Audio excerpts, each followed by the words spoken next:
Friends, जैसा कि पहले भी मैंने चैप्टर 1 डिस्कस किया था कैड कैम का, जिसमें मैंने उसके 5 पार्ट्स हैं, जिसमें मैंने डिस्कस किया था बेसिक्स कैड क्या होता है, what is CAM, what is CIM, automation क्या है, डिजाइन साइकिल, डिजाइन प्रोसेस, वो सारे बेसिक्स मैंने डिस्कस कर लिया था चैप्टर नंबर 1 के पार्ट 1 से 5 में। अगर वो वीडियोस आपने नहीं देखी तो उसको प्लीज पहले देखें, फिर आगे बढ़ें। और साथ ही साथ स्टूडेंट्स, अगर आपको वीडियो पसंद आ रही है तो लाइक, शेयर और कमेंट और सब्सक्राइब करना ना भूलें। तो आगे बढ़ते हैं फ्रेंड्स।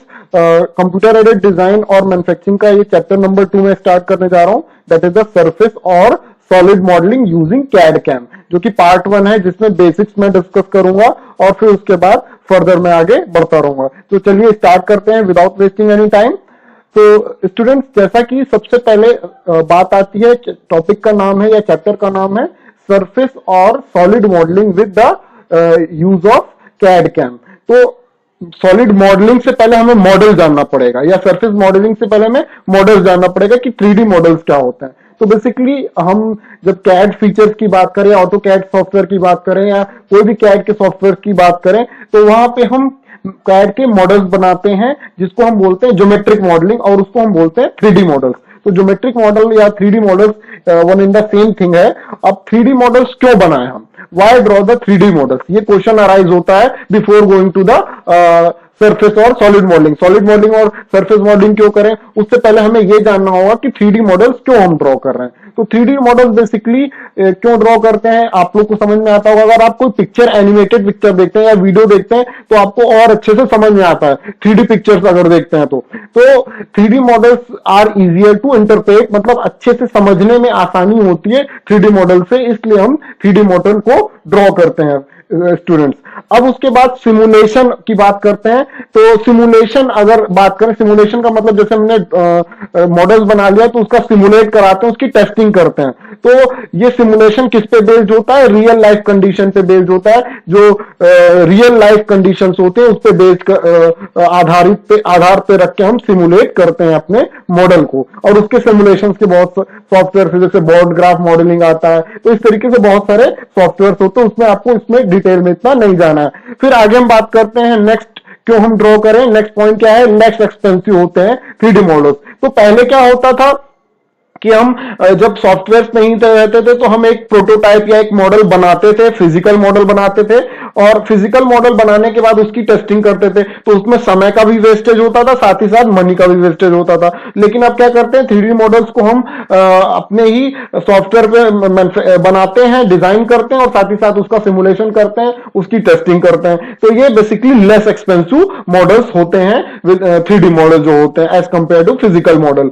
अब 3D मॉडल्स कहां कहां यूज करते हैं, एक 3D models can be use to perform various things, बहुत जगह हम यूज कर सकते हैं 3D मॉडल्स को। हम फाइनाइट एलिमेंट एनालिसिस एक टॉपिक होता है, या एक ये कह सकते हैं ट्रिक है या टेक्निक है 3D मॉडल्स की, जिसमें हम 3D मॉडल्स को इंसर्ट करके उसकी एनालिसिस करते हैं। और वो FEM या FEA चैप्टर के अंदर में, या FEA सब्जेक्ट के अंदर में आता है।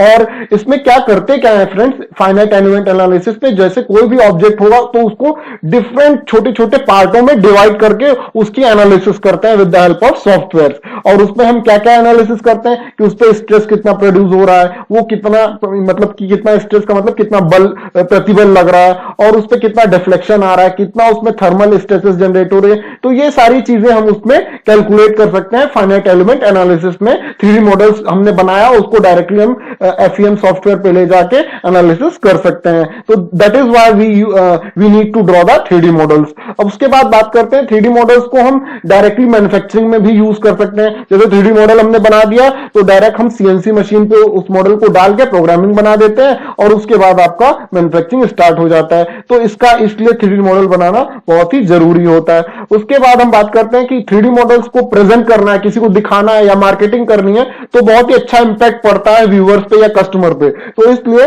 It can be use for the presentation as well as marketing. Okay friends, तो हम आगे बढ़ते हैं 3D मॉडलिंग। अब 3D मॉडलिंग जो है उसको तीन तरीके से कैटेगराइज किया जाता है 3D मॉडलिंग को, जो कि कंप्यूटर ज्योमेट्रिक मॉडलिंग मेथड्स होते हैं। तो number 1 is wire frame modelling, number 2 is surface modelling, number 3 is solid modelling. आपके जो चैप्टर है that is based on the surface and solid modelling, लेकिन इस पे जाने से पहले हमें वायर फ्रेम मॉडलिंग जानना भी आवश्यक है, बहुत ही जरूरी है। तो हम स्टार्ट करते हैं, वन बाय वन डिस्कस करेंगे। वायर फ्रेम मॉडलिंग क्या होती है उसके बारे में पहले पढ़ते हैं स्टूडेंट्स। तो wire frame modelling basically as the name suggest, wire frame मतलब वायर के आकार में आपकी मॉडलिंग होगी। कोई भी 3D मॉडल बनेगा तो वायर वायर आपको दिखाई देंगे तार के जैसे। तो बेसिकली इसको डेवलप हुआ था या 1960 में किया गया था। इसको नाम क्या दिया गया था? अ स्टिक फिगर, एक स्टिक फिगर है, या फिर कह सकते हैं स्टिक का मतलब लाइनों का फिगर है, या फिर ये कह सकते हैं एज रिप्रेजेंटेशन, एक किनारों का रिप्रेजेंटेशन है एक वायर फ्रेम मॉडलिंग। ठीक है, एजेस मतलब जो किनारे होते हैं, जो छोर होते हैं। अब वायर फ्रेम जो रिप्रेजेंटेशन होता है वो उसमें हम क्या करते हैं, कोई भी 3D ऑब्जेक्ट बनाते हैं, 3D line drying of an object बनाते हैं। वो कैसे बनाते हैं?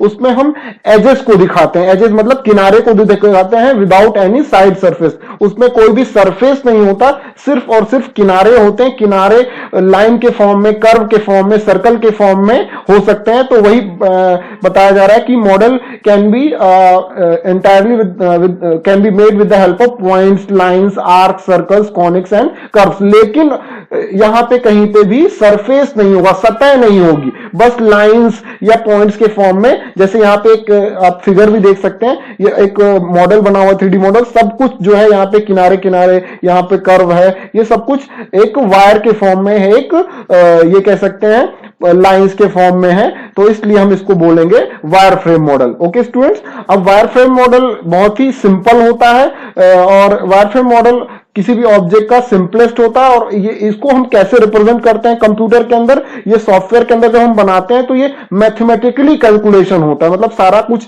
जो डेटा होता है, जैसे हम यहां से पॉइंट सेलेक्ट कर रहे हैं, लाइन सेलेक्ट कर रहे हैं, तो आपको तो शो हो रहा है लाइंस वायर के फॉर्म में, लेकिन अंदर अंदर जो कैलकुलेशन होता है कंप्यूटर्स में वो मैथमेटिकल इक्वेशन बेस्ड होता है। ओके स्टूडेंट्स, और नेक्स्ट पॉइंट क्या है?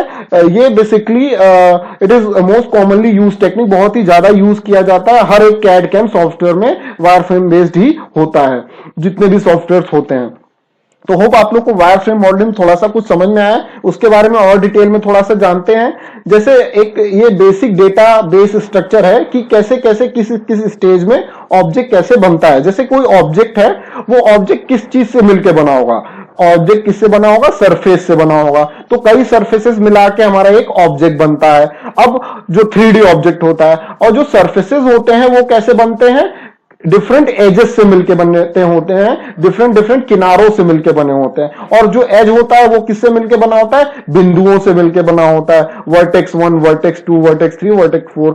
और जो वर्टेक्स होते हैं वो किससे मिलके बने होते हैं? दो पॉइंट से मिलके बने होते हैं, x1, x2, x3, ऐसे बहुत सारे पॉइंट्स हो सकते हैं। तो बेसिकली स्टूडेंट्स ये आपका बेसिक डेटाबेस स्ट्रक्चर है। तो अगर हम बात करें आपका वायर फ्रेम मॉडल, तो वायर फ्रेम मॉडल कहां पे लाई कर रहा है? यहां पे, यानी कि वायर फ्रेम मॉडल किससे मिलके बना है? एजेस से। और एजेस में क्या क्या चीजें होंगी? वर्टेक्स होंगे, पॉइंट्स होंगे। तो वो सारा कैलकुलेशन सॉफ्टवेयर के माध्यम से अंदर ही अंदर होता रहता है students.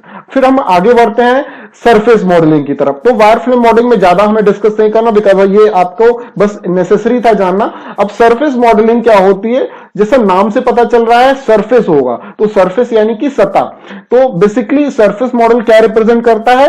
It represent the skin of an object. किसी ऑब्जेक्ट की स्किन को, चमड़े को, ऊपर की जो सतह होती है उसको दर्शाता है। ठीक है, और इस स्किन में कोई भी थिकनेस नहीं होती। These skin have no thickness और मटेरियल टाइप। अब हम बात करते हैं कि सरफेस मॉडल कैसे बना होता है। ये basically it is the set of the faces, मतलब कई फेसेस का समुच्चय होता है सरफेस मॉडल। तो जैसे एक सरफेस मॉडल ये बन रखा है, तो एक फेस ये हो गया, एक फेस ये हो गया, एक फेस इस साइड से हो गया, एक फेस नीचे हो गया। तो कई फेसेस से मिलके, कई फेसेस सतहों के समुच्चय से मिलके एक सरफेस मॉडल बनके तैयार होता है स्टूडेंट्स। अब सरफेस मॉडल के बहुत सारे फीचर्स होते हैं, सरफेस फीचर्स कहलाते हैं उसमें। सरफेस फीचर्स, अगर सरफेस मॉडल में क्या क्या फीचर होगा? Surface feature. लेकिन सरफेस मॉडल में सरफेस फीचर के साथ साथ क्योंकि सरफेस किससे मिलके बना है, एजेस से मिलके बना है, किनारों से मिलके बना है, तो सरफेस मॉडल के अंदर सरफेस फीचर भी होंगे एज वेल एज एजेस भी होंगे, किनारे भी होंगे ऑब्जेक्ट्स के। ओके, अब ये भी किस पे बेस्ड होता है, मैथमेटिकल फंक्शन पे बेस्ड होता है।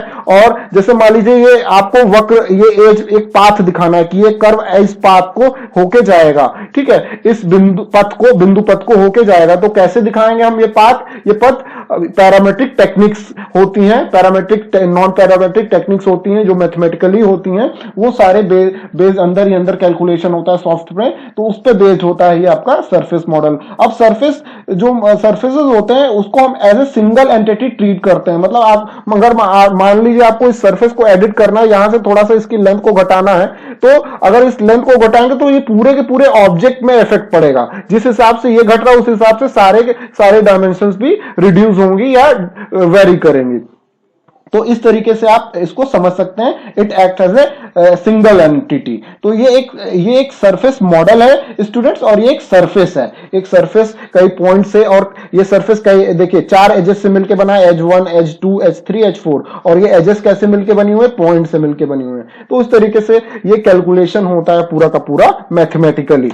अब हम बात करते हैं कि जो सरफेस मॉडलिंग होती है दो टेक्निक पे बेस्ड होती है। एक होता है पैरामेट्रिक सरफेस मॉडलिंग, दूसरा होता है नॉन पैरामेट्रिक सरफेस मॉडलिंग। अब parametric as a name suggest, parametric का मतलब क्या होता है, ये जो पैरामेट्रिक का नाम का मतलब होता है, ये दिखाता है कि किसी भी ऑब्जेक्ट के अंदर कैसी डायमेंशंस की एबिलिटी है जिससे कि हम मॉडल के शेप को चेंज कर सकते हैं, मॉडल के ज्योमेट्री के शेप को चेंज कर सकते हैं। तो वही लिखा हुआ है, parametric is a term used to describe a dimensional ability to change the shape of the model. मान लीजिए, इसको एग्जांपल के तौर पर भी मैं आगे समझाऊंगा कि डायमेंशनल एबिलिटी होती है, मतलब डायमेंशनल एबिलिटी का मतलब क्या हुआ कि जैसे मैंने पीछे भी बताया कि एक डायमेंशन, मान लीजिए आपने किसी ऑब्जेक्ट की लेंथ को चेंज किया तो उसके पूरे के पूरे ज्योमेट्री पे क्या इफेक्ट पड़ रहा है, वो पूरा का पूरा चेंज हो जाता है।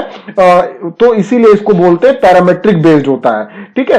तो इसको हम इसीलिए बोलते हैं पैरामेट्रिक मॉडल ज्योमेट्री। अब बात करते हैं जो पैरामेट्रिक सरफेस मॉडल होता है वो फीचर बेस्ड टर्म होता है। फीचर बेस्ड टर्म का मतलब जैसे कि उसमें कई चीजें होती है। फीचर्स कौन कौन से हो सकते हैं किसी ऑब्जेक्ट में, होल्स हो सकते हैं, ग्रूव्स हो सकते हैं, खांचे कटे हो सकते हैं, या फिर छेद बना हो सकता है, फिलेट हो सकते हैं, चैम्फर हो सकता है। तो ये बेसिकली जो सरफेस पैरामेट्रिक सरफेस मॉडल्स होता है वो फीचर बेस्ड होता है, जो कि कई कंपोनेंट्स के मॉडल के कई कंपोनेंट्स में कई चीजों को, कई फीचर्स को दर्शाता है। जैसे एक ऑब्जेक्ट के अंदर ये सारी चीजें, ये सारे फीचर्स हो सकते हैं। और फीचर एक बेसिक यूनिट होती है पैरामेट्रिक सॉलिड या फिर सरफेस मॉडल की, ठीक है फ्रेंड्स।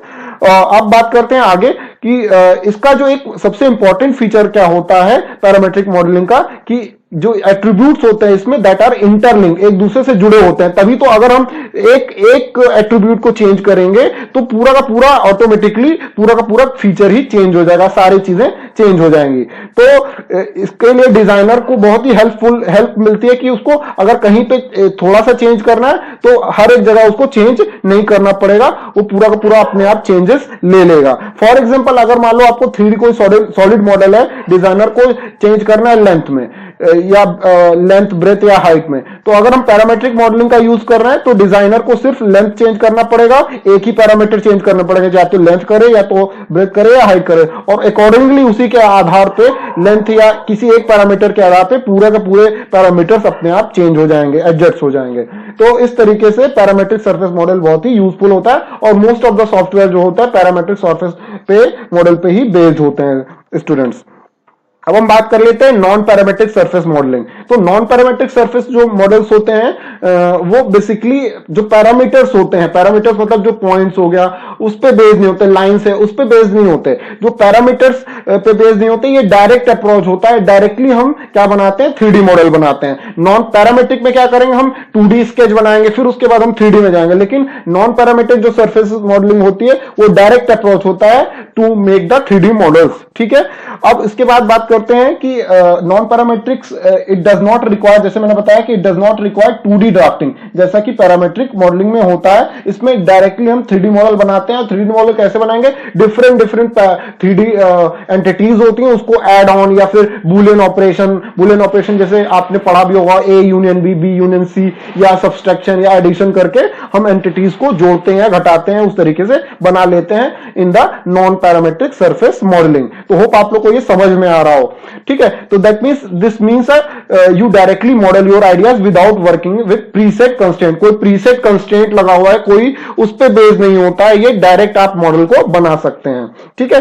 अब लेकिन आज के जो टाइम में बहुत ही ऐसे सॉफ्टवेयर या कैड एप्लीकेशन ढूंढना बहुत ही मुश्किल होता है जो नॉन पैरामेट्रिक सरफेस मॉडलिंग पे बेस्ड हो। लेकिन मोस्ट ऑफ द जो सॉफ्टवेयर कैड प्रोड्यूसर्स होते हैं वो क्या करते हैं कि जो पैरामेट्रिक सरफेस मॉडलिंग के feature plus non parametric surface modelling के फीचर दोनों को कंबाइन कर देते हैं। दैट मींस ये कह सकते हैं जुगाड़ टेक्निक। तो दोनों के फीचर्स को कंबाइन करके एक नया एक सॉफ्टवेयर बना देते हैं जिसमें दोनों फीचर्स हो सकते हैं। जैसे आपका राइनो होता है एक सॉफ्टवेयर, क्रियो है, फ्यूजन 360। तो ये सारे जो सॉफ्टवेयर है वो parametric as well as non parametric surface modelling को फीचर दोनों को शो करता है। तो होप आप लोग को ये समझ में आ गया हो। अब बाकी के डिटेल्स मैं नेक्स्ट वीडियो में डिस्कस करूंगा, ठीक है। होप आप लोग को ये समझ में आया हो कि पैरामेट्रिक और नॉन पैरामेट्रिक सरफेस मॉडलिंग क्या होती है। अब नेक्स्ट वीडियो में हम डिस्कस करेंगे कि सरफेस को कैसे क्रिएट करते हैं स्टूडेंट्स। जैसे कि सरफेस मॉडल्स में भी कई सरफेसेस होते हैं, रूल सरफेस है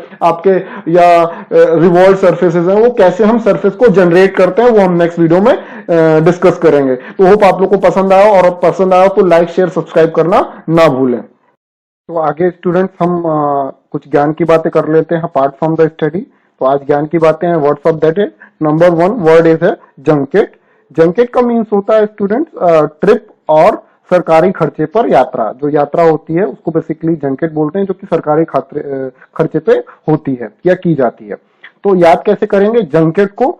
जंकेट यानी जनक, जंकेट को हम रिलेट कर रहे हैं जनक कैट, यानी जनक कैट को लेकर, कैटरीना कैफ बेसिकली रिलेट कर रहे हैं। तो जनक कैट को लेकर यात्रा पर गए। तो जनक कैट को लेकर यात्रा पे गए, और कैसी यात्रा पे गए? सरकारी खर्चे की यात्रा पे गए। तो जंकेट का मतलब होगा ट्रिप या फिर सरकारी खर्चे पर यात्रा। उसके बाद स्टूडेंट्स नेक्स्ट वर्ड इज लंक या लैंक बोलते हैं इसको।